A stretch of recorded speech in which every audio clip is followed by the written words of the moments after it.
Hello, welcome everyone. Good evening. It's Thriving Solo Thursday. Just giving a few minutes for people to come in. Sorry for my late arrival. Sometimes things happen unexpectedly, but I am here. I am here. So come on in. We'll give people a few minutes to come in before I get started.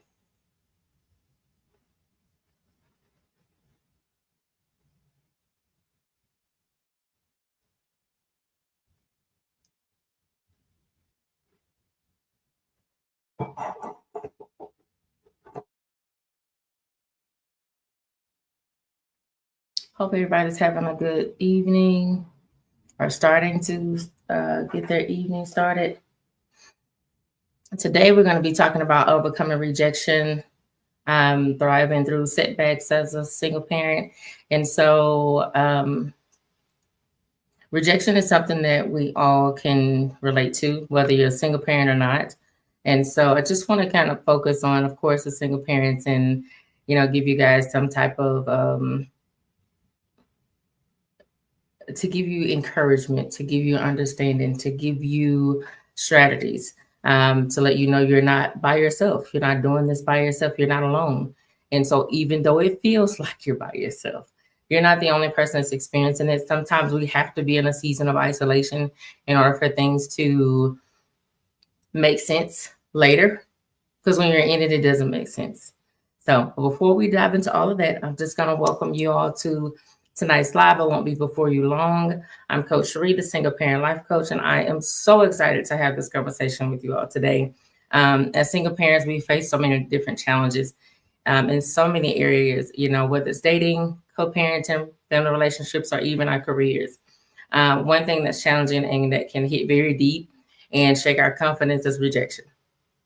And so, I just have a question for you. Have you ever felt dismissed, overlooked, or like you just weren't enough? So for me, I felt that, you're not alone. And what's most important is that rejection does not define your worth. So tonight we're going to be diving into that powerful conversation regarding overcoming rejection, thriving through setbacks as single parents. We'll unpack why rejection feels so personal, how we can shift our mindset, and practical ways to heal and move forward so that you can be stronger than you were before. That's what it's all about doing, building your resilience, your strength, your confidence, and just walking through the process of it all. So we'll just dive right in. Um, the first area of focus we want to talk about is why does rejection hurt so much? So it's something that I've dealt with and still kind of deal with in things, but I handled it better. So rejection isn't just something that's the situation about it. So, it taps into our fears that we already have, our insecurities that we have, and sometimes even childhood wounds, whether it's a breakup, sometimes co-parenting. Sometimes co-parenting can be in those areas where your boundaries are ignored. You're not respected. It's more so disrespectful actions that are portraying in front of you. And so, or even words, even if it's a family member that doesn't understand your journey as a single parent, or even a job opportunity that says maybe you're not enough or you don't have enough experience. And so rejection can feel like it's a personal attack. It can feel like it's a personal attack against our value, who we are. And so the one truth is rejection is not a reflection of your worth. It's redirection toward what is truly meant for you. And so you may ask, well, Coach Sheree, how can we rise above it? We have the power to refrain from rejection, so that it works for us and not against us. And so the key is how we process it, how we interpret it, and then how we respond to these moments that we have of rejection or that we experience as rejection. So let's kind of break it down. So when you identify the root of rejection, what story are you telling yourself when you face rejection? Is it bringing up old wounds, past wounds, hurts, or limiting beliefs? Because a lot of times the reason why rejection hurts is because it's something that we already have a belief of, about ourselves, but we don't want anybody to know that we really feel that way about ourselves. And so in retrospect, I know that's what it was for me. I couldn't figure out that's what it was at the time because of the people it was coming from. I just wanted to be better and do better and be accepted. I didn't realize that that's what that was, that they were rejecting who I was, but not really giving any type of correction there. And so sometimes you have to understand why it affects you so deeply. That's the first step to help healing. And so the only way that you're going to figure out why it's affecting you so deeply is because you have to realize, are these beliefs, are these things that I believe about myself that this person is saying, or this job opportunity is saying, or my children may say, or my co-parent, the other parent may say, or someone that you're dating. So even if that is the case, it doesn't have to be the outcome. It doesn't have to be your belief. It doesn't have to be the final thought of how you feel about yourself when you are feeling rejected. So the best way to do that is shift the narrative. Once you identify why this is hurting me and why this hurts so deep and the way it affects you, is then you got to shift it. Because then in shifting that, you got to say, instead of saying I wasn't good enough, or this wasn't for me, you can say better is coming. Better is coming. You have to keep saying, you have to keep believing it. It's just like speaking positive affirmations of yourself daily. Anyway, anything that's going to change, it takes time. It's not going to happen overnight. We live in this world where we have this microwave mentality where it has to happen instantly. And it doesn't, because if you don't go through the process, you omit your growth. You omit who you are, who you can become, despite who you were yesterday or despite who you were before you received that rejection. So you have to use it as an opportunity to grow you. And so instead of I keep getting rejected, whether it's a job or even in relationships, been there, done that. Try I am being redirected towards something greater. Try saying that. I am being redirected towards something greater. Because if you are able to think differently and understand that this is an opportunity for growth, this is an opportunity to learn something about yourself. Facing ourselves is not always the easiest thing. But when we do, we understand who we are. We understand why we've made some of the decisions we've made.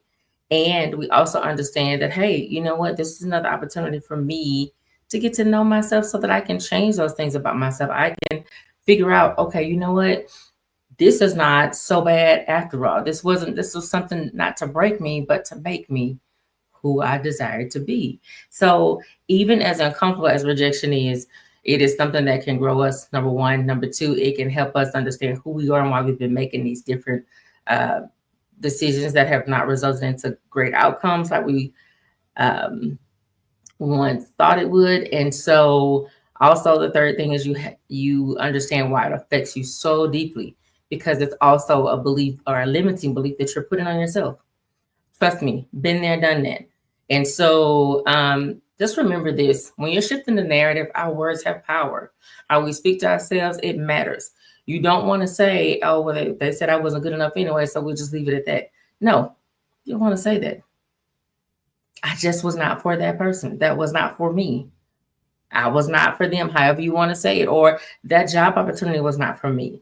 And maybe it's coming from family members. Maybe it's coming from an area where they don't agree with what you do in life or what you've done in your past and can't recognize that you're no longer that person.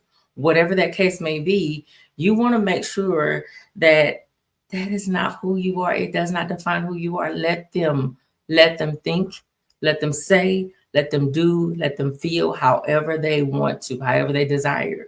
Because at the end of the day, it's, what do I feel about myself? What do I think about myself? How do I see me? And so in shifting that narrative, you have to see yourself different from those limiting beliefs. You cannot allow yourself to be limited just by the rejection that you receive, or just by the things that people have said, that even these are people that you love. Yes, it hurts, but you can overcome it. Because the only time that it hurts is sometimes who it's coming from, and if you really believe that, what they're saying.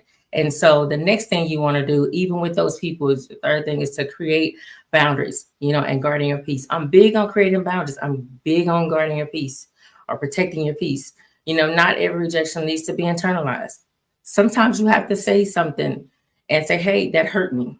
You want to say it in an emotionally intelligent way. However, if it's not in an emotionally intelligent way, it's okay. Your feelings are valid. At least you didn't internalize it and you spoke it and you said how you felt. Because if you don't speak up for yourself, who will? Ponder on that for a minute. If you don't speak up for yourself, who will? And so you got to set emotional and mental boundaries to protect your peace. You got to be able to let people, hey, you're crossing a boundary. Let them know that you don't have to be rude about it. You don't have to shut people out. But if that's something that's warranted, if you said it and it's still not respected, then sometimes you do have to close those doors. Maybe that chapter of your life is closed. Maybe how you deal with that person before, how you dealt with that person beforehand, that's not how you'll deal with them now. And so setting your emotional and mental boundaries is so important to protect your peace, but it's also important, especially when you are internalizing it. And how you can not internalize it is verbalize what you have to say. If that person is a person that doesn't hear you or don't want or have their own opinion, and you just need to get it out, journal it, write it down, or write them a letter and mail it to them. I don't care if they're 5 minutes away. Send it to them in a text, send an email. There's ways of getting it off your chest and not internalize it. You write your thoughts down and how you felt about that rejection, whether it was what it was said or whether it's something that you even believe. So, and you have to surround yourself with people who see you, who value you, who pour into you. Who does that for you? Check your circle. Family, friends, check your circle. Because at the end of the day, you got to see who sees you for who you are. Yes, people grow, people do grow apart, but at the end of the day, what does matter is how do you see yourself? Do you see yourself as a unique individual? Do you see yourself as a beautiful individual? What is your heart posture? What does that look like? And so when you look at those things about yourself and you create those healthy boundaries and guard your peace, it's important to verbalize it, not internalize it. It is important to verbalize how you feel, how you see things, where you are in life, and be okay with it. Because some people will say, oh, well, you should be further along. Nope.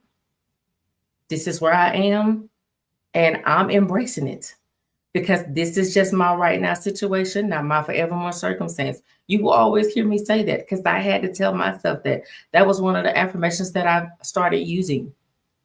And I heard it at church one day years ago. I want to say it was probably 2010, 2011, 12, somewhere in there. It's been some years.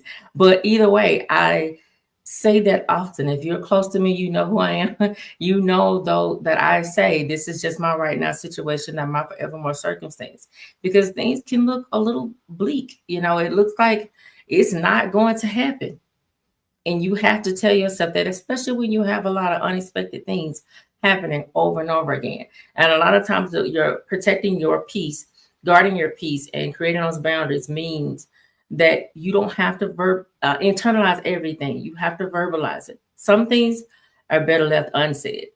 But if you are someone who's not healthy emotionally or mentally, it's best to practice writing it down. Get your thoughts out on paper. Then you'll be able to say, okay, you know what? This is what I can say to that person. Sometimes it's something simple, short, and sweet. But if it hurts you in a deep way, definitely have a conversation. And so the next thing that all of these things will do when you identify the root of the rejection, then begin to shift your narrative, and then you create boundaries, and then begin to guard your peace after you create those boundaries. You want to build an unshakable self-worth. You finally get to the point to where, okay, I figure out why I have been responding to rejection this way now. Now I understand why I've been making all of these decisions when it comes to rejection, because I've made decisions based off of my thoughts of rejection or how it affected me instead of dealing with the affected issue, like the wound, or should I say the infection?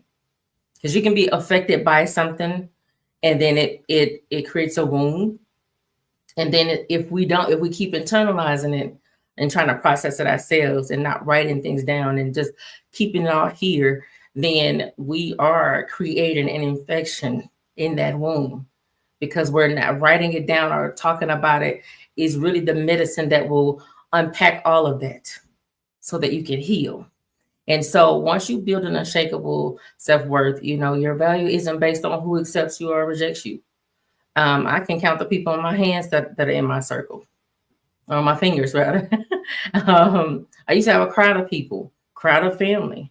But one thing I've learned is that my value, like I just stated, isn't based on who accepts or rejects me. It's how I feel about myself, who I see myself to be.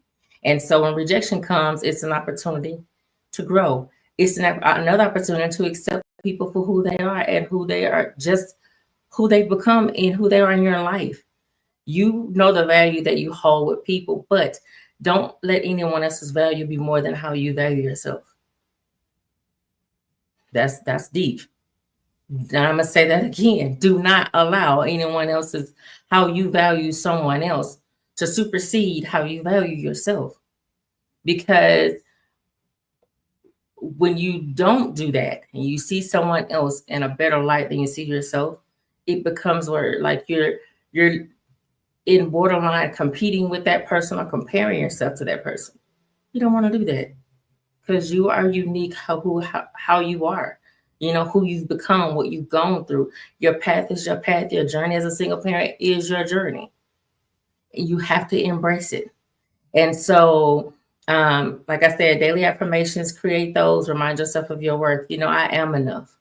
I am worthy of a good relationship. I am worthy of a great relationship with my children. I am worthy of a relationship with myself. I am worthy of a job that pays me more than minimum wage.